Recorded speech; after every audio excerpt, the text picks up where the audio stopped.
టాలీవుడ్ లో most busy heroine గా సినిమాలు చేస్తున్న శ్రీలీల ఇటీవలే కాలీవుడ్ సినిమాల్లో కూడా అవకాశాలు అయితే దక్కించుకుంది.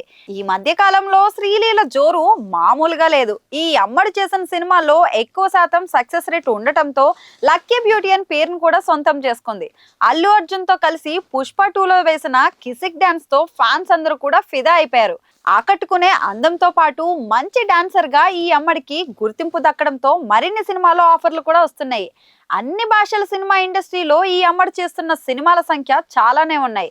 తాజాగా బాలీవుడ్ లో కూడా ఈ అమ్మడు అడుగు పెట్టేందుకు రెడీ అయిపోతుంది. ఇక బాలీవుడ్ యంగ్ హీరో కార్తిక్ ఆర్యన్ హీరోగా రూపొందుతున్న ఒక సినిమాలో శ్రీలీలను ఎంపిక చేశారనే వార్తలు కూడా వస్తున్నాయి.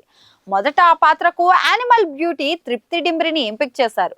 కానీ ఆ పాత్రలో తృప్తి కంటే శ్రీలీల అయితే ఇంకా బాగుంటుందనే ఉద్దేశంతో మేకర్స్ అంతా కూడా ఈ నిర్ణయానికి వచ్చారంటూ హిందీ సినీ వర్గాల ద్వారా సమాచారం అందింది. మరి టాలీవుడ్ లో వరుసగా సినిమాలు చేస్తున్న ఎంతో మంది హీరోయిన్స్ బాలీవుడ్ లో ఒక్క అవకాశం అంటూ ఎదురు చూస్తూ ఉంటారు. అలాంటిది శ్రీలీల వెయిట్ చేయకుండానే బాలీవుడ్ లో నటించే అవకాశం కూడా దక్కింది.